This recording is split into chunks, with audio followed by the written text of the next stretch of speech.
Okay. तर बघा, चालू करू आता. तर आजचा आपला टॉपिक आहे, काल आर्मीची रिएक्शन कम्प्लीट झाली. ठीक आहे.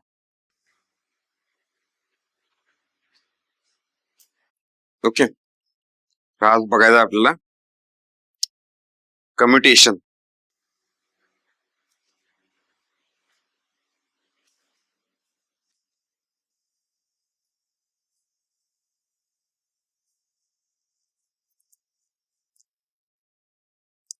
कम्युटेशनची प्रोसेस काय आहे हे समजून घ्या. ठीक आहे.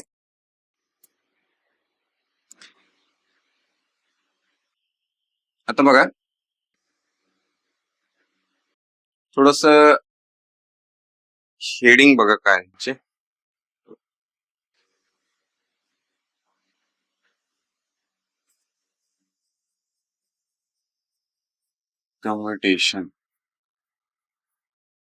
कम्युटेशन. ओके. पण कम्युटेशन बघताना आपण स्पेसिफिकली जरा मोटरिंग ऑपरेशन मधली बघायचं. Commutation in motoring operation.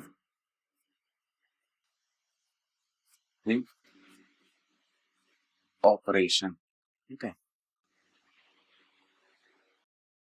कारण का थोडस समजणं सोपं आहे मोटरिंग ऑपरेशन. ओके.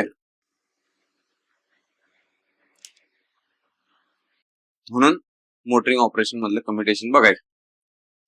आणि कम्युटेशन तुम्हाला प्रोसेस कळणं महत्वाचं आहे. काय कम्युटेशनची प्रोसेस कळणं महत्वाचं आहे. म्हणून ते काय तुम्ही मोटर मध्ये बघा नाहीतर जनरेटर मध्ये बघा, एकच. तर बघा आता ही पहिली इमेज आहे. ओके.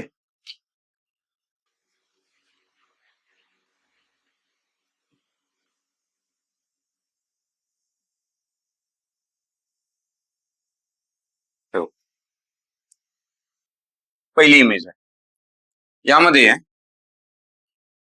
इथं बघा, इथं आपण करंट दिलेला आहे. ओके. करंट दिलाय 2IC एवढा करंट दिलाय, दिसतंय तुम्हाला. 2IC एवढा करंट दिलाय. हा ब्रश आहे. हे कम्युटेटर सेगमेंट आहे. हे जे आहेत ना, हे कम्युटेटर सेगमेंट आहेत. ओके. आणि हे मधलं मायका इन्सुलेशन आहे. ठीक आहे. हे मायका इन्सुलेशन कम्युटेटर सेगमेंट. तर ब्रश मायका इन्सुलेशनच्या कम्युटेटर सेगमेंटच्या कॉन्टॅक्ट मध्ये. ठीक आहे. 2IC एवढा करंट येतोय बघा. असा करंट आला, करंट फ्लो झाला, असा करंट इथनं फ्लो झाला. आता करंट 2IC आहे ना, इथं जाताना याला दोन्ही साईडला सेम पाथ भेटायला लागलाय, सेम रेजिस्टन्स भेटायला लागलाय. त्यामुळे इक्वली डिवाइड होणार. बघा, मग इकडे काय गेला, हा IC आणि इकडे गेला हा IC. ओके. यातला करंट आहे हा. स्प्लिट झाला करंट. समजलंय. आता तुमचं लक्ष असलं पाहिजे इथं, या कॉइलकडे तुमचं लक्ष असलं पाहिजे. ठीक आहे. आता बघा, कम्युटेटर फिरायला लागलाय म्हणजे या डायरेक्शनला तो रोटेट व्हायला लागलाय. बरोबर. ब्रश लावलेले असत बाहेर, आतला रोटर फिरायला लागलाय, त्यामुळे ब्रश असं पुढे पुढे चाललाय असं इमॅजिन करा. ठीक आहे. ऍक्च्युली हा फिरतोय, पण आपण सध्या टाइम बिंग आपण काय समजून घ्यायचं की हा पुढे पुढे चाललाय. ओके. आता थोडासा पुढे आला. हा पुढे आल्यानंतर बघा, इथं हा करंट आहे 2IC. हा करंट इकडे गेला, इकडे गेला. ओके. म्हणजे इथनं काय गेला, हा IC, इथनं गेला हा IC. तुमचं लक्ष या कॉइलकडे पाहिजे. आता बघा, इकडे करंट गेला, हा गेला, आयसी, यात गेला आयसी. ओके, आता बघा जरा इथं लक्ष द्या.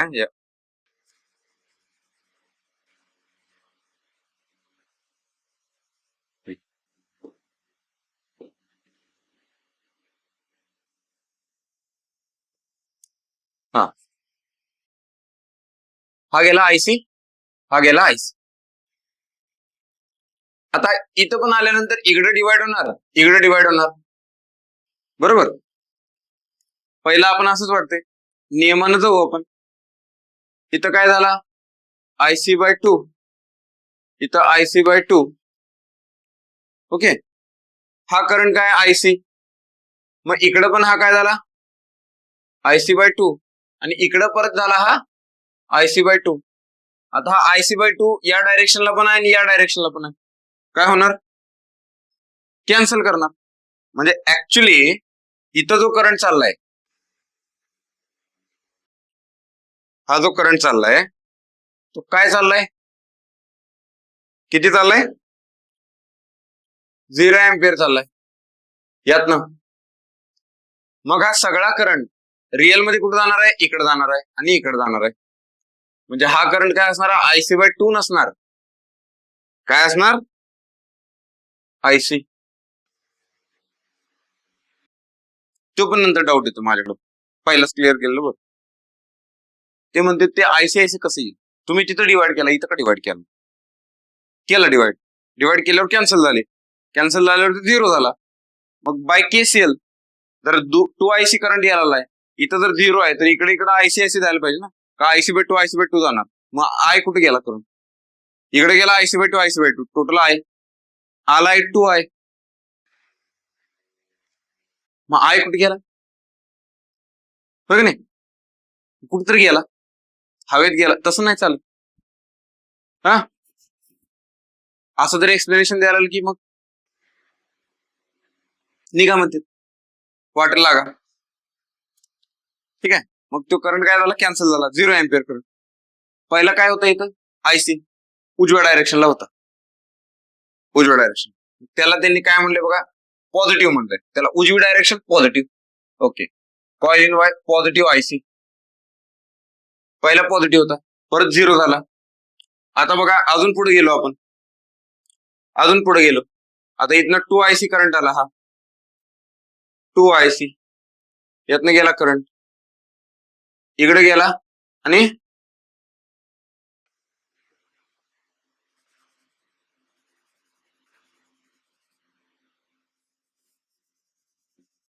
लोक म्हणतात चॅट जीपीटी शान आहे, कुठे शान आहे, त्याला बी नाही कळत अजून, समजलं. जो वापरणार आहे तो त्याचं शान पण वाढायला लागले ऍक्च्युली आता सध्या, असं आहे. हा, लोक घाबरायला लागलेत ना याला, काय होईल कसं होईल हे नाही, अजून ते येळ आहे जरा अजून. पण त्यातले प्रो मॉडेल बघायला लक्षात येते, मग पेड मॉडेल आहेत ना, नाही हे बी पेड मॉडेल आहे, त्यात चुकलंय त्याचं, पण त्यात पण स्टेजेस आहेत, प्रो, एक्सपर्ट, याच्यावर 30,000 रुपये पर मंथ पण रेट आहे चॅट जीपीटी. तर शॉकच आहे ऍक्च्युली, काय असेल त्या 30,000 मध्ये, काय म्हणजे त्या स्क्रीन मधून बाहेर येऊन सांगतोय का काय आपल्याला, हाताला धरून असं असं करायचं, हे करायचं असं. हा,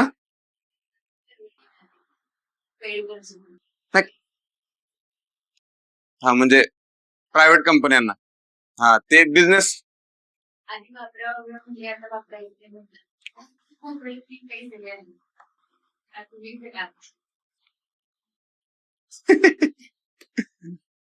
परत मग रिक्रुटमेंट वाढते काय, नाही ऍक्च्युली त्याचं कारण असं आहे, चॅट जीपीटी मध्ये जेवढा खर्च व्हायला लागलाय, म्हणजे चॅट जीपीटी नाही, एआय चे मॉडेल आहेत की नाही आता, त्याच्यात जो खर्च व्हायला लागलाय ना, तो खर्च आपल्याकडनं पैसे काढून पण भागणं झाला, ते लॉस मध्ये आहेत सगळ्या कंपन्या, सगळ्या कंपन्या लॉस मध्ये आहेत सध्या. पण ते फ्युचर आहे, लक्षात घ्या. ते पुढच्या 5 वर्षाचा 10 वर्षानंतरचा विचार करायला लागले, ज्यावेळी ते AI लोकांच्या घरात पोहोचल एजंट म्हणून, रोबोट म्हणून. समजलं का? मी बी विकत घेणार मग एक. जा बाबा आज मूड नाही माझा, शिकवत तू. ती येऊन बोलणार मग, this is the communication in motor. ठीक आहे, इथे या. लक्षात आलं? 2 IC. आता इकडे करंट गेला किती? IC. आणि इकडे किती गेला? IC. डाव्या साईडला गेला ना करंट, मायनस IC. तिकडे उजव्या साईडला आहे प्लस IC. हा झाला मायनस IC. आता तुम्हाला पटलं करंट रिव्हर्स व्हायला आलाय. तो एका कॉइल मध्ये जर फोकस केला आपण, जसं आपलं रोटर फिरत जातोय, ओके, कम्युटेटर फिरत जातोय, तसं त्या कॉइल मधला एखाद्या कुठल्या जर कॉइल कडे लक्ष दिलं आपण, तर पटलं आपल्याला की करंट रिव्हर्सल होतोय त्याच्यात. पण रिव्हर्स होताना कसा होतोय तो बघा, असा होतोय ना. हा IC, हा मायनस IC, आणि इथं मध्ये कुठं तर 0 असणार. हे असं असणार. ठीक आहे, ओके. हा IC मायनस IC, हा इथं मध्ये 0, आणि हा काय असणार? Commutation period. काय असणार? Commutation period. म्हणजे किती वेळात करंट रिव्हर्सल होतोय. आता समजा आपण थोडस डिस्कस करायला, ह्याला म्हटलं की 2 मिलीसेकंद असेल, 2 मिलीसेकंद असेल. कन्सेप्ट म्हणजे आपण एक्झाम्पल बघायला लागलो बरं का, नंतर पुढे 1-2 पॉइंट आहेत ते बघायचे. ओके, तुम्ही असं म्हणू नका ते 2 मिलीसेकंद म्हणजे आयडियलच 2 मिलीसेकंद आहेत. नाही, 2 मिलीसेकंद कन्सिडर केला, किती पण असू शकते. 1 मिलीसेकंद असू शकतोय, 0.5 मिलीसेकंद असू शकतो, किती पण. ते स्पीडवर डिपेंड आहे, किती स्पीडने फिरणार आहे ते. ओके, आता बघा याच्यात तुम्हाला अजून एक गोष्ट दिसते. हे जर इथं थोडस लक्षात येते का बघा, ही जी ब्रश विड्थ असते ना, ही ब्रश विड्थ अशी बनलेली असते. बघा, एक सेगमेंट हा plus mica insulation is equal to brush width. म्हणजे तुम्हाला दाखवतो, समजा हा कम्युटेटर सेगमेंट आहे, ओके.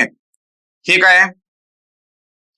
कम्युटेटर सेगमेंट म्हणजे याला म्हणू width of commutator segment. Width of commutator segment हे काय आहे? मायका इन्सुलेशन. याला आपण म्हणूया width of mica insulation. Width of mica insulation. तर ब्रश विड्थ किती ठेवायची असते? तर ब्रश विड्थ ही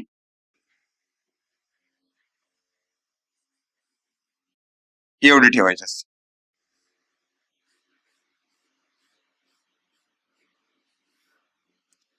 ब्रश विड्थ म्हणजे हे झालं WB, ब्रश विड्थ. ठीक आहे, मग WB काय लिहितो बघा मी, WB is equal to WC plus WM. बरोबर, commutator segment width plus mica insulation width is equal to brush width. कळलं? आता TCचं रिलेशन लिहायचं आपल्याला. बर, एक रिलेशन बघितलं आपल्याला माहिती आहे basic. Speed is equal to काय असते? Speed is equal to distance upon time. Speed is equal to distance upon time. मग बघा, जर स्पीड म्हणलं याला,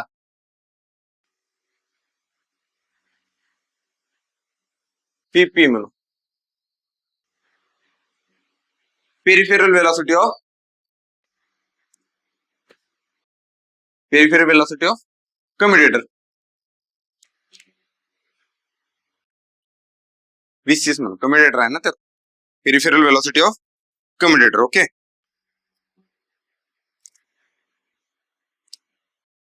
पेरिफेरल व्हेलॉसिटी आपण म्हणतो ती.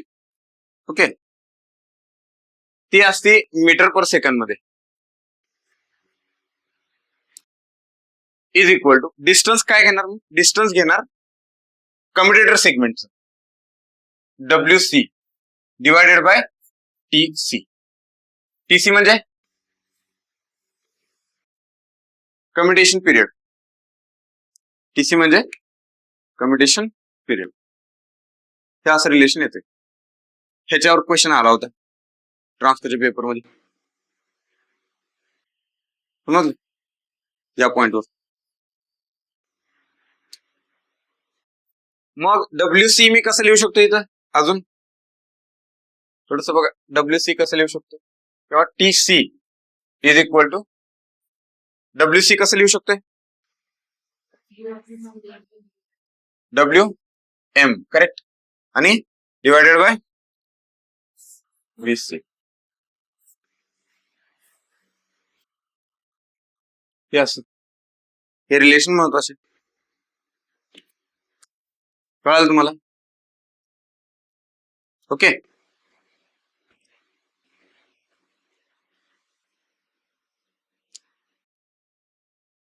हे थोडस आपल्याला माहित पाहिजे. याच्यावर या फॉर्म्युल्यावर क्वेश्चन आलेले, मला सगळ्या व्हॅल्यू दिल्या होत्या. ठीक आहे, अजून एक व्हॅल्यू तुम्हाला म्हणजे हे दिली जात नाही, पेरिफेरल व्हेलॉसिटी आहे ना. आता थोडस आपण 11वी-12वी मध्ये जाऊ, म्हणजे ती लिनियर व्हेलॉसिटी ऍक्च्युली. VC म्हणजे लिनियर व्हेलॉसिटी. लिनियर व्हेलॉसिटी आणि अँग्युलर व्हेलॉसिटी मध्ये काय रिलेशन असते काय,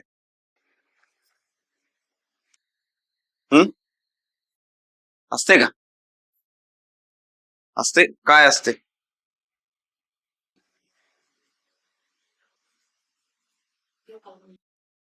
V is equal to R omega.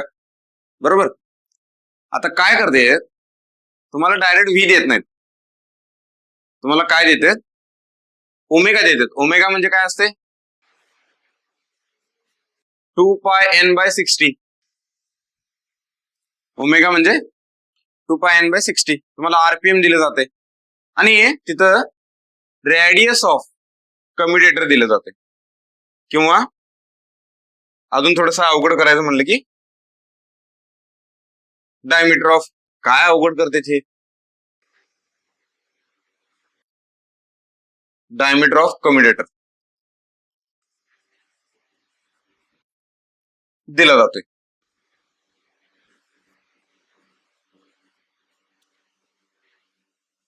कम्युटेटरचा diameter दिला तर त्याच्यावरनं तुम्हाला काय मिळालं, रेडियस मिळाली.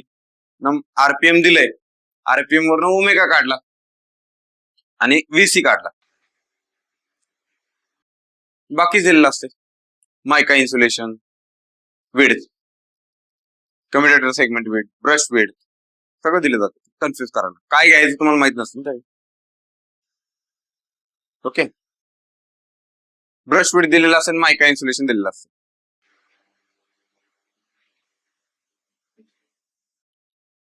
कसं असते बघा, तुम्ही कॉलेजमध्ये असता की नाही, कॉलेजच्या एक्झामला तुम्हाला विचारले काय, TC. कॉलेजच्या एक्झामला विचारले तुम्हाला TC. फॉर्म्युला काय आहे, WC divided by VC. Formula आहे. कॉलेजच्या एक्झामला हे दिलेलं आहे, हे दिलेलं आहे, हे विचारले डायरेक्ट. कॉम्पिटेटिव्ह एक्झामला तसं नाही. कॉम्पिटेटिव्ह एक्झामला काय दिले, WB दिलाय, WM दिलाय, R कम्युटेटर दिलाय, आणि N दिलाय, आणि मग हे विचारलंय. Okay, competitive exam. हा, म्हणून जी ह्या हवेत असतात की नाही, कॉलेजच्या हवेत, कॉम्पिटेटिव्ह एक्झाम मध्ये आल्यानंतर जरा गोंधळतात. तिथं आम्हाला जमलं, कॉम्पिटेटिव्ह एक्झाम का जमना, ते पहिला गिवन आणि टू फाइंड लिहायलाच 2-3 महिने जातात. Given tick tick tick tick need to find, मग कळते हा फॉर्म्युला कुठला वापरायचा आणि कसं काढायचं. समजलं? म्हणजे कन्सेप्ट लिहिताना पण शॉर्ट मध्ये लिहिताना पण पूर्ण लिहून ठेव. शॉर्ट मध्ये लिहिताना पण अजून जरा डिटेल मध्ये लिहून ठेवायचे कडेला. ते WC काय आहे, VC काय आहे.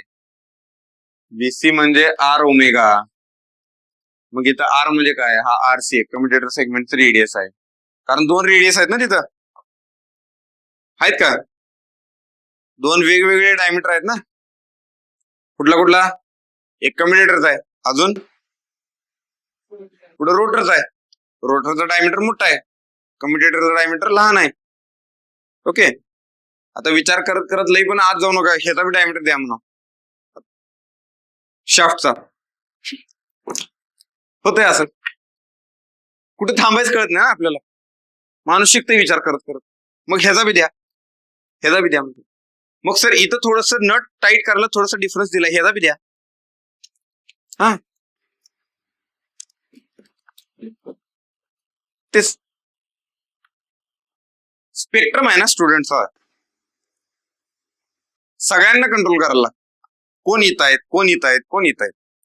जी मध्ये आहेत त्याला सांगितलं की कळते बाबा हा हे 2 डायमीटर पर्यंत त्याची मदत जाते बस.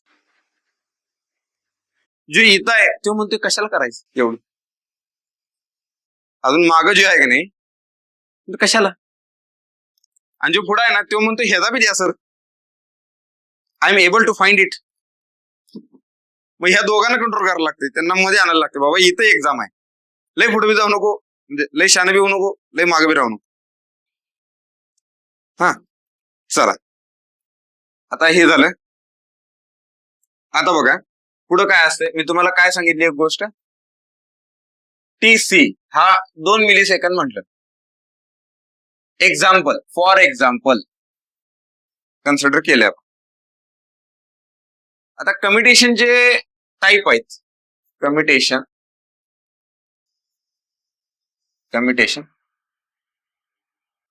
ओके, थोडस असं लिहितो. इथं आहे बघा आयडियल कम्युटेशन,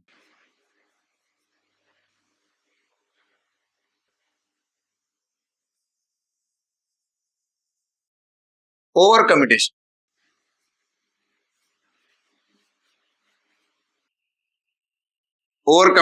आणि अंडर कम्युटेशन. ठीक आहे, over commutation, ideal commutation, under commutation. Ideal जे आहे ते मध्येच आहे, लक्षात आलं का? इथनं एक गोष्ट फिलॉसॉफी, आयडियल कायम मध्येच असतो, सगळ्याचा बॅलन्स ठेवून जो मध्ये येतो ना तो आयडियल. एक्स्ट्रीम आयडियल नसतात कधी, एक्स्ट्रीमिस्ट जे असतात ते. मेंदूत पण तसा विचार करायचा कुठल्या पण गोष्टीत, खास करून या कॉम्पिटेटिव्ह एक्झामच्या प्रिपरेशन मध्ये कुठल्याही गोष्टीत एक्स्ट्रीम जायचं नाही. कुठल्याही गोष्टीत, समजा मध्ये एखादं काय तर रील बघितली, यू कॅन, आय विल, ते पेटून उठते लगेच. आता गव्हर्नमेंट जॉब आता मिळवणारच, ते त्या दिवशीच 16 तास अभ्यास करायचा, 26 तास अभ्यास करायचा, होत नाही तस. पुढचे 7 दिवस मग सलाईन लावण्यात जातात. एक दिवसच 26 तास अभ्यास केला असतो. ठीक आहे, मग 2 सलाईन लावायच्या, 2 सलाईन प्यायच्या, हे कामकाज चालू. इथं म्हणजे राहायचं काय, आयडियल गोष्टी हे मध्ये असतात, एक्स्ट्रीमला नसतात कधी सुद्धा. आता बघा ओव्हर कम्युटेशन, तुम्ही पुस्तक वाचायचं नाही अजिबात.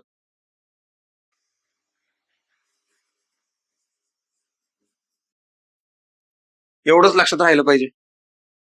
आयडियल म्हणजे 2 मिलीसेकंद घेतला ना एक्झाम, 2 मिली सेकंदात जर करंट रिव्हर्सल झाला 2 मिली सेकंदात तर आयडियल कम्युटेशन. जर समजा 1.5 मिली सेकंद मध्ये झाला 1.5 मिली सेकंद मध्ये झाला तर ओव्हर कम्युटेशन. आणि 2.5 मिली सेकंद मध्ये झाला तर अंडर कम्युटेशन. समजलं? ह्याला जरा गडबड आहे करंट रिव्हर्स व्हायची. लवकर लवकर फास्ट आहे, तुडतुड आहे लगेच रिव्हर्स व्हायचं त्याला, म्हणून त्याला म्हणजे ओव्हर एक्साइटेड. असं नाही का ओव्हर एक्साइटेड पोरगा असते बघा, त्याला जर आपण रेसमध्ये पळवलं त्याला म्हणायचं तिथं जायचंय फक्त, पहिला जो जाईल तो जिंकला, ते जाऊन परत रिव्हर्स येते तेवढ्याच वेळात. म्हणजे बाकीचे जोपर्यंत तिथं पोहोचतात तोपर्यंत ते जाऊन रिव्हर्स येते. ओव्हर एक्साइटेड तसंच ते ओव्हर आहे ते. पण एक्झाम मध्ये हे लक्षात राहत नाही. ओव्हर ह्याला म्हणायचं का ओव्हर ह्याला म्हणायचं, ह्याला ओव्हर म्हणतात मग एक एकदा, कारण हे 2च्या पुढे चालले ना, 2.5 आले. ओव्हरफ्लो कन्सेप्ट कुठलं एक्झाम्पल वापरायचं हे पण लक्षात आलं पाहिजे. म्हणून हे शब्द लक्षात ठेवायचे, ओव्हर, बिफोर, अंडर, आफ्टर. ठीक आहे. मग याला डिलेड कम्युटेशन पण म्हणतात.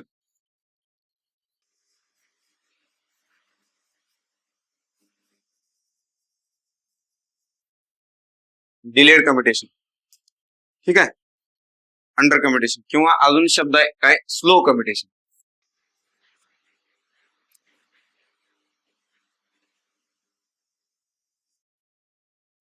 Slow commutation.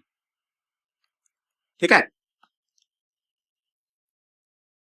आणि मग तसं त्याला काय म्हणणार, फास्ट कम्युटेशन. ओके. ओव्हर कम्युटेशनला. तर हे झालं कम्युटेशनच्या बाबतीत. आता नॉर्मली जे कम्युटेशन असतं ना आपलं ते हेच असते, अंडर कम्युटेशनच असते, म्हणजे डिलेड कम्युटेशनच असतं. ठीक आहे. नॉर्मली जे कम्युटेशन असतं ते अंडर कम्युटेशनच असते, डिलेड कम्युटेशनच असते. मग याला 2 फॅक्टर रिस्पॉन्सिबल आहेत. याला या अंडर कम्युटेशनला 2 फॅक्टर रिस्पॉन्सिबल आहेत. एक आहे बघा रिएक्टन्स व्होल्टेज, आणि दुसरा फॅक्टर आहे cross magnetization effect.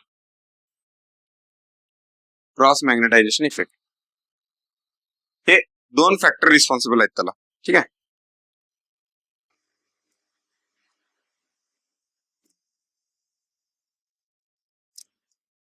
Cross magnetization effect. आता रिएक्टन्स व्होल्टेज म्हणजे काय बघा, काय झालं अंडर कम्युटेशनला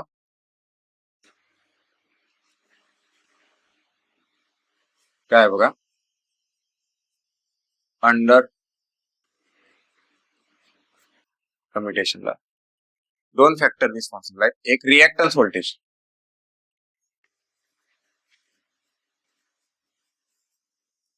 ओके, आणि दुसरं क्रॉस मॅग्नेटायझेशन इफेक्ट.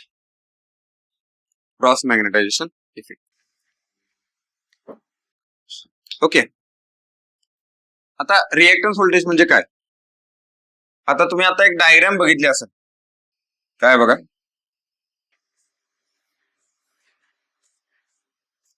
हे असे कम्युटेटर सेगमेंट आहेत आणि 2 कम्युटेटर सेगमेंट मध्ये ही अशी कॉईल आहे, बरोबर. म्हणजे हे जे हा जो आर्मेचर आहे, हे आर्मेचरच्या कॉईल या कम्युटेटरला जोडलेले आहेत, बरोबर. म्हणजे इथं ज्यावेळी हे कनेक्शन असणार त्यावेळी इथं कॉईल असणार, पुढं ब्रश जोडले तिथं, या ब्रशनं कॉईल मध्ये सप्लाय गेलाय ना, बरोबर. आता कॉईल मध्ये सप्लाय गेलाय आणि यातला करंट जो आहे तो IC, हा IC करंट हा इथं आयसी आहे, इथं मायनस आयसी आहे, हा असा व्हेरी होतोय किती वेळात? टीसी. आता मला सांगा, जर करंट व्हेरी होत असेल असा एका टाइम मध्ये, स्पेसिफिक टाइम मध्ये, तर तिथं व्होल्टेज इंड्यूस होणार ना त्या कॉइल मध्ये. त्याचा फॉर्म्युला सांगू शकताय?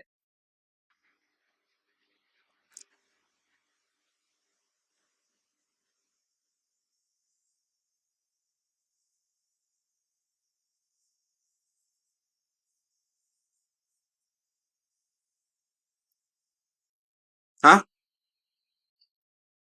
हाच आहे ना formula, L L into D I by D T. L into D I by D T. L म्हणजे त्या कॉइलचा इंडक्टन्स, ठीक आहे. डी आय आणि डी टी. डी आय म्हणजे काय? Change in current. Change in current काय येतं? IC two minus IC. म्हणजे तो असं लिहायचा ना, IC minus of minus IC divided bye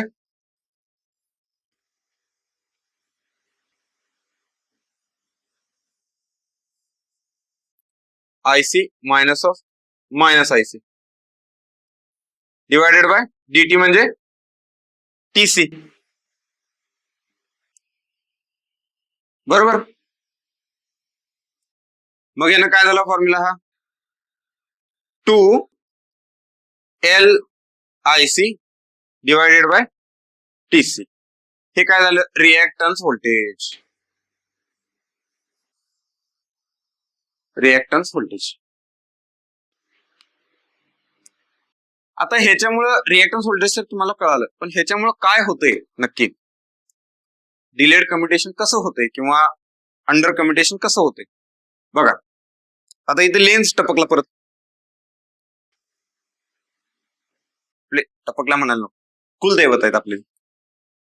ohm, Faraday, Laurene, lens, हे कुलदैवत आप इलेक्ट्रिकल वाल्यांचं मंदिरातले देव.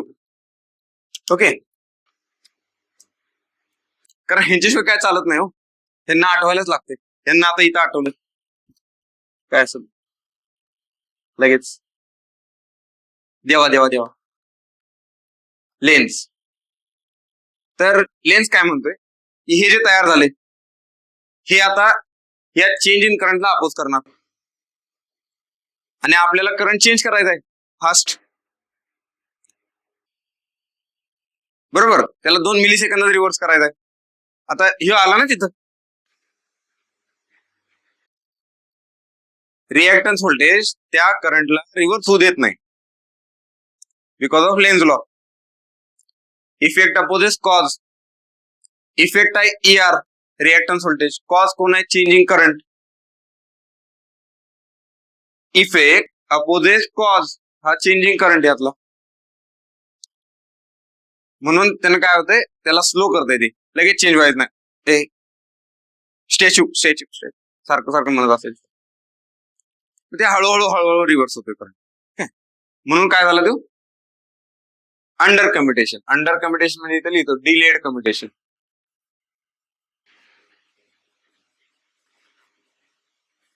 Delayed commutation. Okay.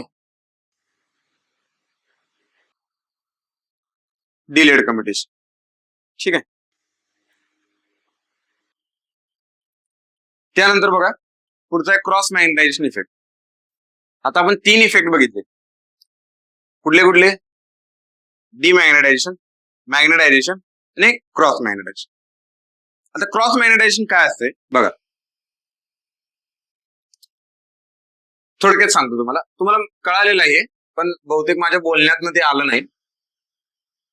Okay. North pole आहे इथं आणि इथं साऊथ पोल आहे. हा फ्लक्स असा पास व्हायला लागला, बरोबर.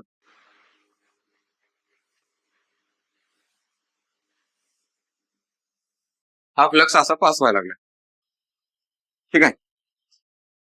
आता जर मी म्हंटल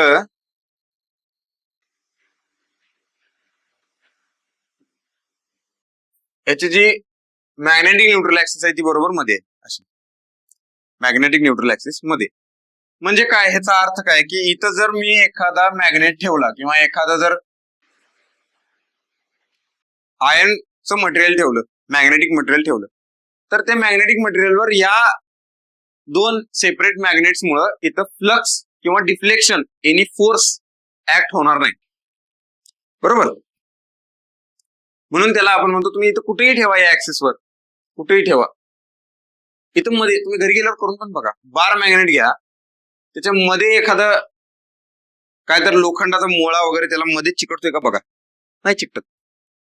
तो एंडलाच चिकटतोय, इथं तर चिकटणार नाही, तिथं चिकटणार, मध्ये नाही चिकटत बरोबर सेंटरला, कारण ते न्यूट्रल ऍक्सिस आहे. ठीक आहे, म्हणजे या ऍक्सिसवर कुठंच चिकटत नाही. ओके, आता बघा काय होतंय, असं न होता आपल्या बाबतीत काय झालंय, समजा हे पोल्स असतील असे, हे पोल्स आहेत नॉर्थ पोल आणि साऊथ पोल. याला आपण काय म्हणले, लिडिंग पोल टिप, याला आपण म्हणलं ट्रेलिंग पोल टिप. डायरेक्शन अशी असेल रोटेशनची, जनरेटर रोटेशन. तर फ्लक्स कसा गेलाय, हा असा गेला,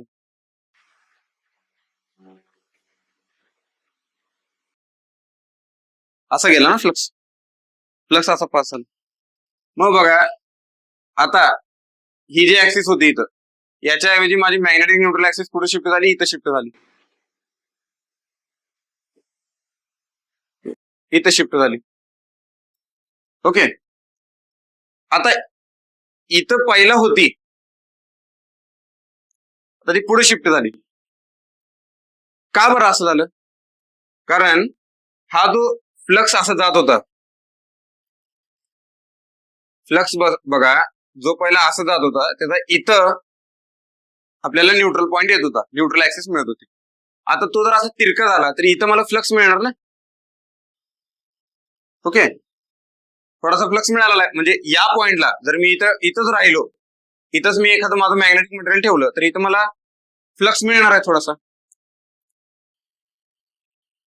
आता हा जो फ्लक्स मिळायला लागलाय किंवा हे जो मॅग्नेटिक फोर्स मिळाला लागलाय, this is because of cross magnetization effect. Okay, तर आपण त्याचा वेक्टर ड्रॉ केला इथं, तर बघा इथं हा जो वेक्टर आहे, तर इथं एक दुसरा वेक्टर येतो याचा, की जिथं मला त्याचा मॅग्नेटिक फोर्स मिळणार आहे. म्हणजे जर वेक्टर असा असेल तर परपेंडिक्युलर त्याला काय नसते, परपेंडिक्युलरला येत नाही, फोर्स येत नाही काय सुद्धा. पण इथं येतो,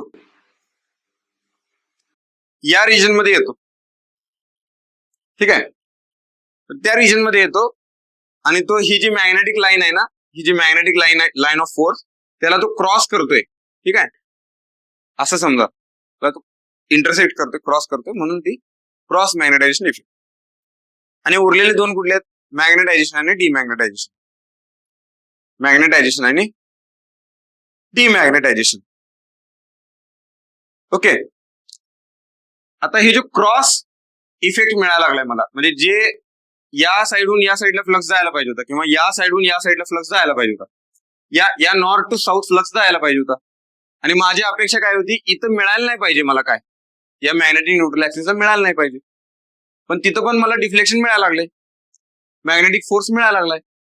तो फ्लक्स म्हणजे क्रॉस मॅग्नेटायझेशन फ्लक्स किंवा क्रॉस मॅग्नेटायझेशन झालं. थोडस लक्षात आलं.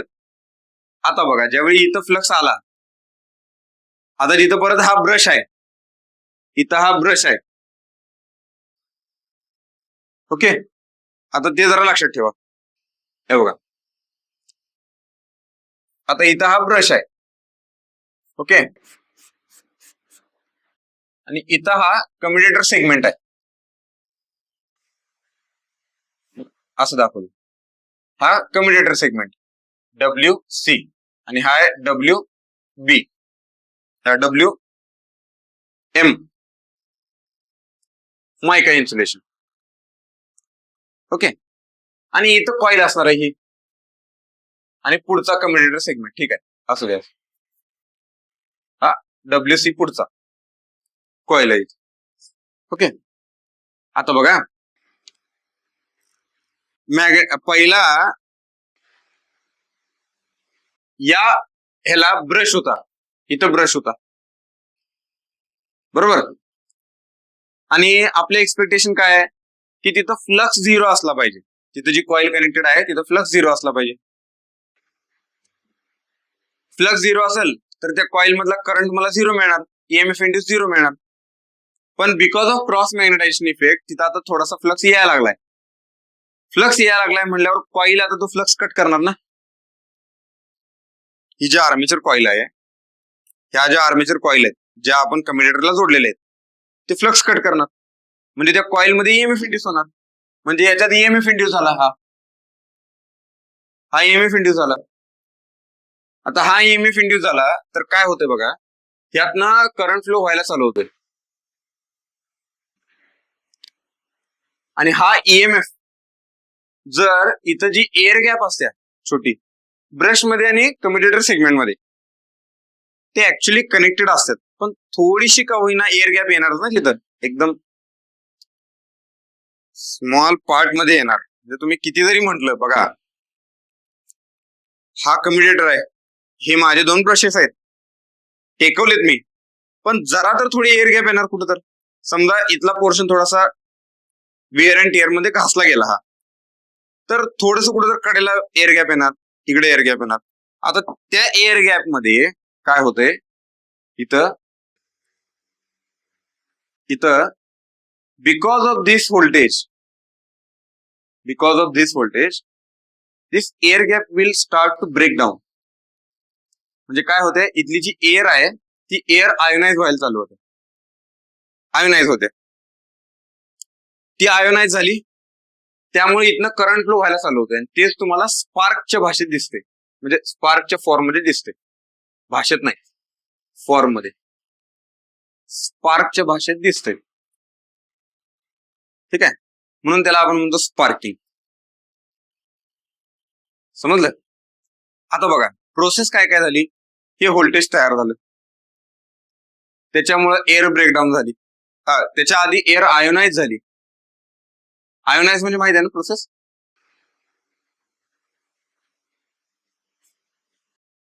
समजा हे 2 टर्मिनल आहेत, हे पॉझिटिव्ह आहे, हे निगेटिव्ह आहे. जर हे मी व्होल्टेज वाढवत गेलो, ह्याच्यामध्ये एअर गॅप आहे, तर इथं जे हे मॉलिक्यूल असतात ना, छोटे ऍटम्स असतात एअर मधले, गॅस मॉलिक्युल्स किंवा डस्ट जे काय असेल ते, त्याच्यातला जो आउटरमोस्ट शेल मधला इलेक्ट्रॉन आहे ना, तो इलेक्ट्रॉन हे खिचून घेते. हे पॉझिटिव्ह आहे ना, हाय व्होल्टेज आहे, हे खिचून घेते त्याच्याकडं. म्हणजे आता इलेक्ट्रॉन इकडे आला, मग इथले जे आहेत ना ते पॉझिटिव्हली चार्ज होते. हे जे आहेत ना ऍटम ते पॉझिटिव्ह चार्ज होते. आता बघा हवेत असे भरपूर जर झाले, इथं पॉझिटिव्ह झाले, त्याने इलेक्ट्रॉन खेचलं आणि इथं पॉझिटिव्ह आयन्स तयार झाले, चार्ज पार्टिकल्स तयार झाले. They form conducting channel between 2 electrodes, between 2 terminals. मग ते कंडक्टिंग चॅनल झालं तर तिथनं करंट फ्लो व्हायला चालू होते. तोच करंट आपल्याला इन फॉर्म ऑफ स्पार्क दिसतो, स्पार्किंग झाले. ओके, समजलं. पण त्याचं व्होल्टेज लक्षात घ्या, त्याचं व्होल्टेज फार जास्त जायला लागतं. म्हणजे एअर ब्रेकडाऊन जर व्हायचं असेल तर 33 kV पर सेंटीमीटर एवढं व्होल्टेज जायला लागतं. 33 kV पर सेंटीमीटर. ओके, पण इथं गॅप हा फार कमी असतो, म्हणजे मायक्रोमीटर मध्ये असतो, एकदम मिलीमीटर मध्ये. समजलं. 1 मिलीमीटर जरी धरला, 1 मिलीमीटर पण नसतो, 1 मिलीमीटर पेक्षा पण कमी असतो, मायक्रोमीटर मध्ये असतो. जर समजा मी मायक्रोमीटर मध्ये घेतलं, म्हणजे जर मला मायक्रोमीटर मध्ये काढायचं असेल तर तुम्ही सांगा आता किती येते. पण ठीक आहे, जाऊया का, बरं ठीक आहे. 10 मिलीमीटर म्हणजे 1 सेंटीमीटर. ठीक आहे, 10 मिलीमीटर म्हणजे 1 सेंटीमीटर. म्हणजे जर मला ही व्हॅल्यू पर मिलीमीटर काढायची असेल तर 3.3 kV per millimetre. 1 millimetre is equal to 1000 micrometre. 1000 micrometre. ठीक आहे. मग समजा मला 10 मायक्रोमीटर जर लेंथ घ्यायची असेल, फक्त 10 मायक्रोमीटर जर लेंथ घ्यायची असेल तर ह्याला 100 ने डिवाइड करायचं. 3.3 into 10 to the power of 3 divided by 100 म्हणजे किती आले हे 33 व्होल्ट पर 10 मायक्रोमीटर.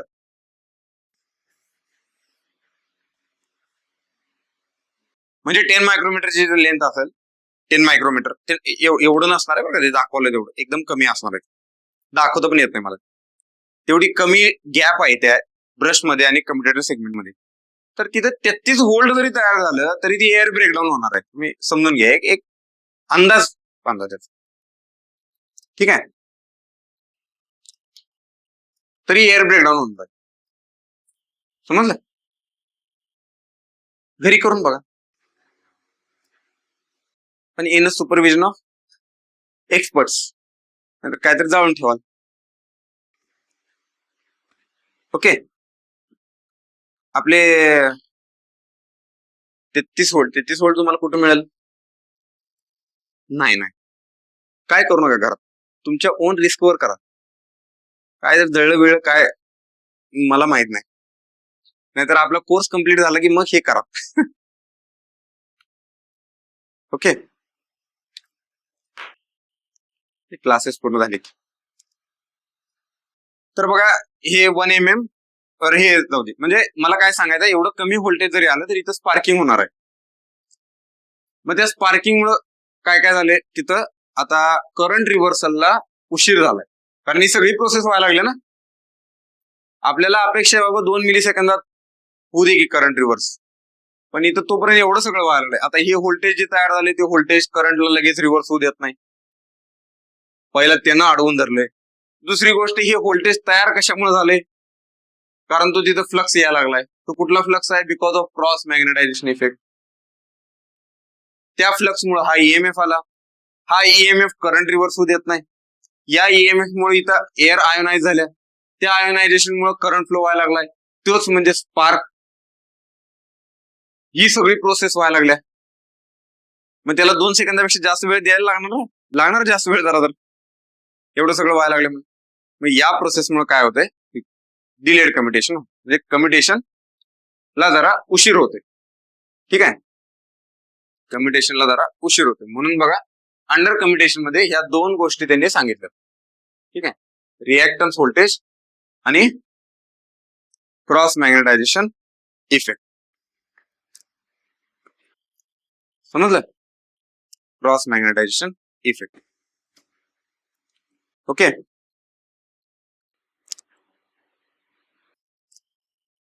कळालं? ते क्लिअर झालं तिथपर्यंत? हे 2 गोष्टी. क्रॉस मॅग्नेटायझेशन इफेक्ट मुळे का कम्युटेशन डिले होतं कळालं? एक्झामला हे 2 क्वेश्चन हे विचारतात बरं का. What are the reasons? Which of the following options gives the under commutation or delayed commutation? Delayed commutation नाहीत म्हणत, अंडर कम्युटेशन मध्ये. तिथं जास्त तुम्ही कन्फ्युज होताय अंडर कम्युटेशन. समजलं का? म्हणून ते अंडर कम्युटेशन म्हणतात. 2 मेथड आहेत. 4 ऑप्शन देणार, 5 ऑप्शन असतात. म्हणजे जर एमएससीबीच्या एक्झाम बघितल्या, नाही डिस्कॉमला आणि ट्रान्सकोला 5 ऑप्शन असतात. जेनकोला 5 ऑप्शन नसतात, 4च ऑप्शन असतात. पण तिथे निगेटिव्ह मार्किंग नसते आणि क्वेश्चन पण जास्त असतात. बरं ठीक आहे. इथं काय सांगतो तुम्ही? हा म्हणजे 2 मेथड आहेत. ऑप्शन मध्ये ह्या 2 मेथड देणार आणि खाली विचारणार कुठले करेक्ट ऑप्शन आहेत. 1 and 2, 2 and 3, 1 and 3, 1 and 4, all of the above. हा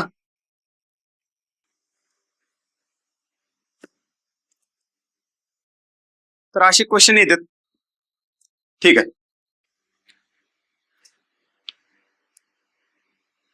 आता बघा याच्या पुढे जाऊ आपण आता. कम्युटेशन आता थोडक्यात बघायचं आपल्याला. पुढचा आहे काय बघा, कम्युटेशन मेथड्स किंवा methods of commutation.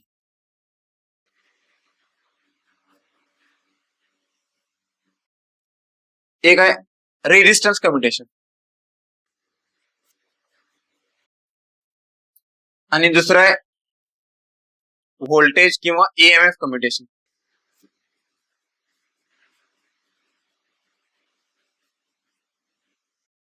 Resistance commutation. आता बघा काय बघा, कम्युटेशन चांगलं व्हायला स्टेटमेंट काय, कम्युटेशन चांगलं व्हायला, व्यवस्थित व्हायला ब्रश रेजिस्टन्स आपला काय पाहिजे, हाय पाहिजे. ओके, म्हणजे जे सर्किट आहे आपलं ज्याच्यात आपल्याला फास्ट करंट रिव्हर्सल पाहिजे त्याचा रेजिस्टन्स जास्त पाहिजे.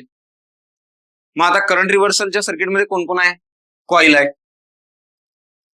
कम्युटेटर सेगमेंट्स आहेत आणि खाली ब्रश आहे. आता हे कम्युटेटर सेगमेंट्स हे बनलेलं असे कॉपरचं बनले, आतले वाइंडिंग कॉपरचं आहे, सगळं कॉपरचं आहे. मग त्याचा रेजिस्टन्स वाढवता येईल का आपल्याला, नाही. म्हणून आपण काय करतो, ब्रश हाय रेजिस्टन्स घेतो. मग हे कुठले, कार्बन ब्रशेस.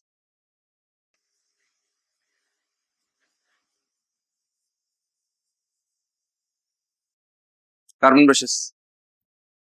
ब्रशेस घेतले ज्याचा रेजिस्टन्स जास्त असतो. आता तुमच्या डोक्यात लगेच येणार हे न होणार काय, तर हे जो उत्तर आहे इथं tau is equal to L by R. Tau म्हणजे हा काय,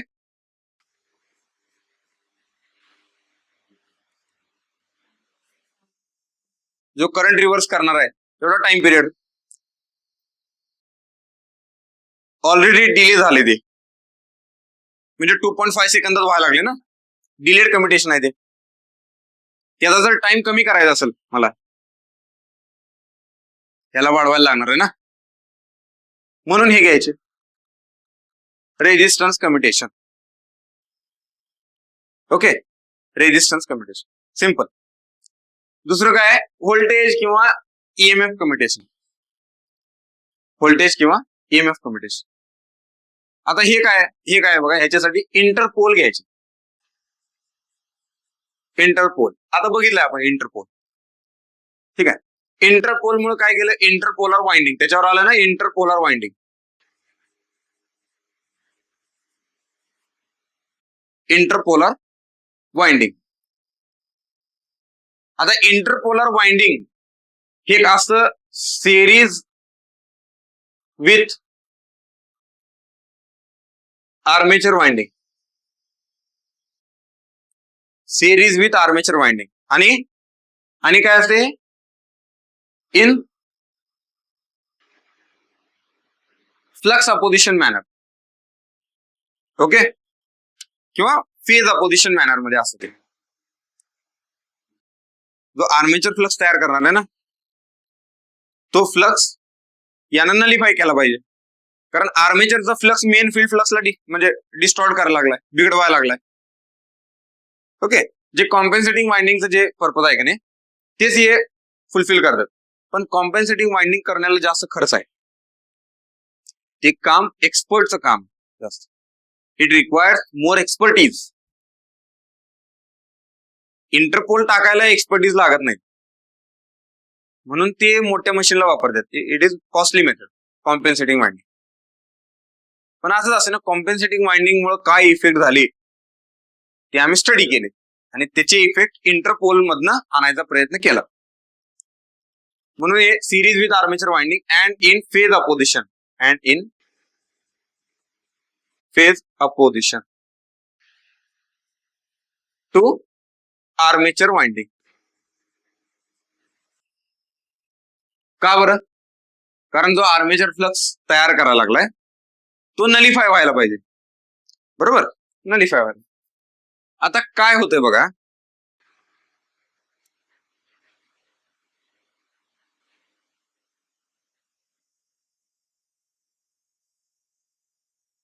आर्मेचरचा तयार झालेला फ्लक्स तर नलिफाय करायला लागलेत, but it also create extra amount of flux, creates 20 to 30% extra flux. का बरं? का गरज लागली एक्स्ट्रा फ्लक्स क्रिएट करायची?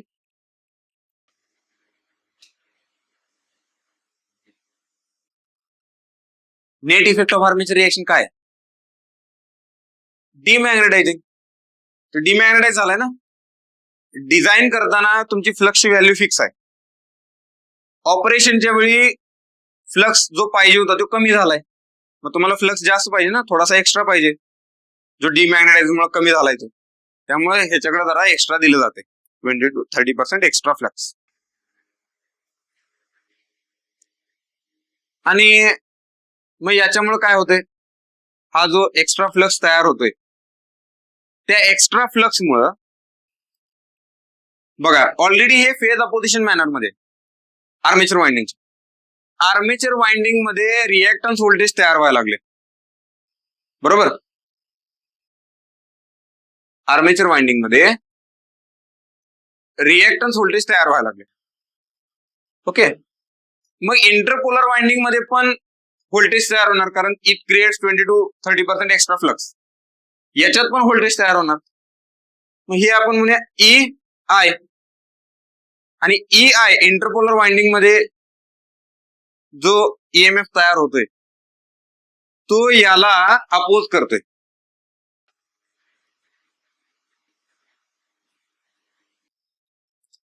इंटरपोलर वाइंडिंग मधल्या ज्या 20 to 30% एक्स्ट्रा फ्लक्स मुळे जो वाइंडिंग मध्ये, सॉरी इंटरपोलर वाइंडिंग मध्ये नाही म्हणायचं मला, आर्मेचर वाइंडिंग मध्ये तयार होणार आहे हा flux. This is because of interpolar winding, but EMF created in armature winding. हा कुठं तयार होतोय? आर्मेचर वाइंडिंग मध्ये. बट तो असतो रिएक्टन्स व्होल्टेजच्या अपोजिट मॅनर मध्ये. मग तो रिएक्टन्स व्होल्टेजला कमी करणार. आता मगाशी बघा, जे कम्युटेशन डिले झालं, डिलेड कम्युटेशन मध्ये रिएक्टन्स व्होल्टेजचा वाटा होता. आता त्याला आपण कमी करायला लागलोय, मग त्यानं काय होणार आहे?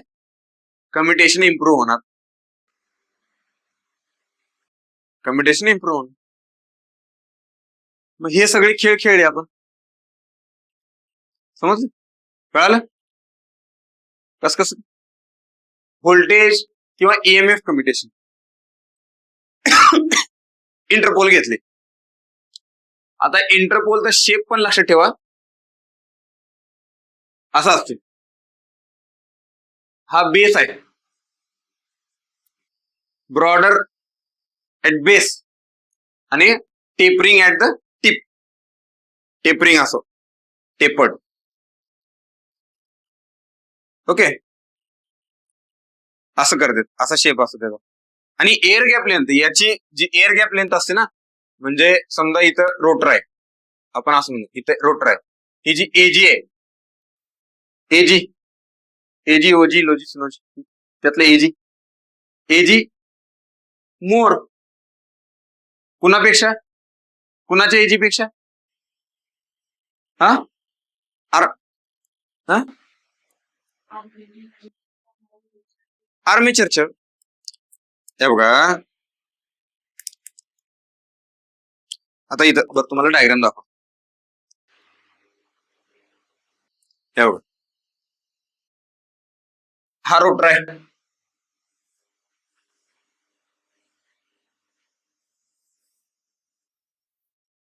ओके. हे काय आहेत? पोलिओ पोल्स. Main field pole. इथे एअर गॅप लेंथ आहे, ही वाकडी तिकडे झाली. जरा जरा माणसासारखं काढ. पॉइंट आपल्याला एक प्रूव्ह करायचा ना. ओके, असं काढू जरा.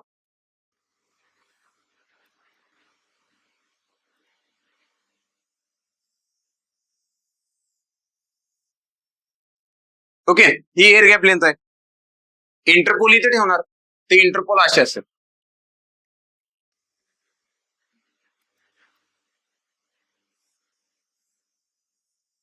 इंटरपोल एअर गॅप लेंथ जास्त आहे ना हा.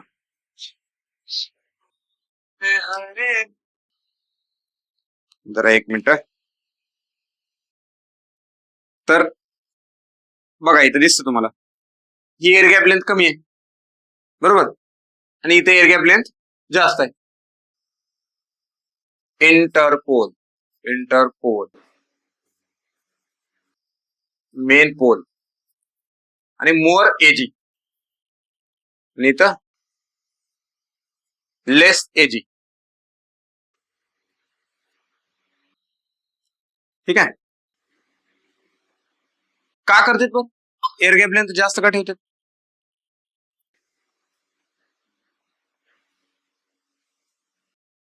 सॅच्युरेशन मिनिमाइज करायला. का बरं? टू इलिमिनेट, अरे टू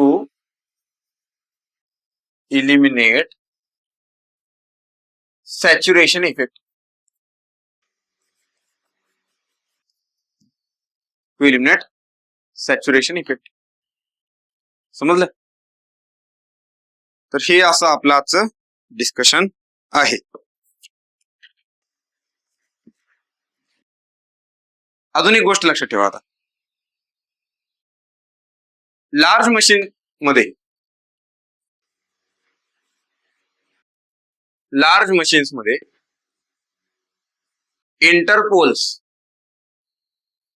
किंवा असं म्हणू number of interpoles, number of interpoles is equal to main field poles.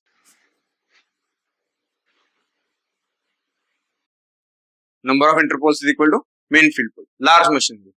आणि स्मॉल मशीन मध्ये number of Interpol's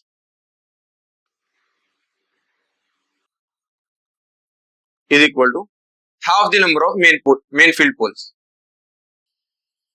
Number of main field poles.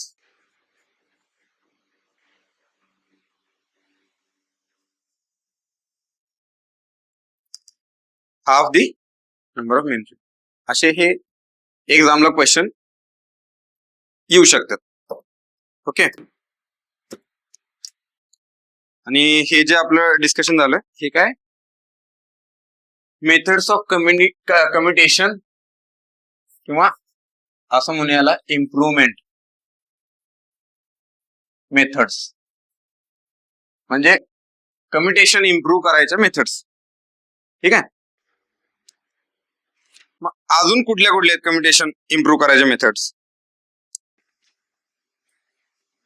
एक झालं रेजिस्टन्स, एक झालं व्होल्टेज, अजून आता बाकीचे शिकलेले आहेत आपण आठवणात. कुठल्या कुठल्या? ब्रश शिफ्ट करायचे, steering wheel, in direction of generator rotation. Okay. मग इथं म्हणूया आता. ठीक आहे. ह्या छोटे मेथड आहेत. Brush shift,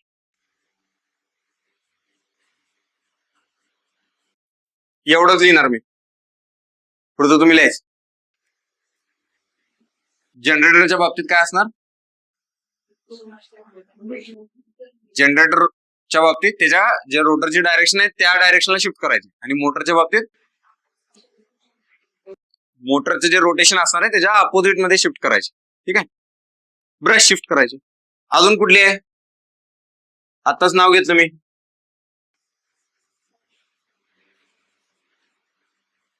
compensating winding, compensating winding. Okay. झालं, हे एवढंच आहे. ओके. आजचा पॉइंट कम्प्लीट झाला. ठीक आहे. थांबूया आपण इथं. आता बघा हे 4 मेथड आहेत महत्वाचे बरं का. इम्प्रुव्हमेंट मेथड्स मध्ये रेझिस्टन्स व्होल्टेज किंवा ईएमएफ कम्प्युटेशन म्हणजे इंटरपोल्स एक आहेत ना कम्प्युटेशन इम्प्रूव्ह करायला. त्यानंतर कॉम्पेन्सेटिव्ह वाइंडिंग आणि ब्रश शिफ्ट. ठीक आहे, 4 गोष्टी लक्षात ठेवा. ओके, थांबू आपण इथे.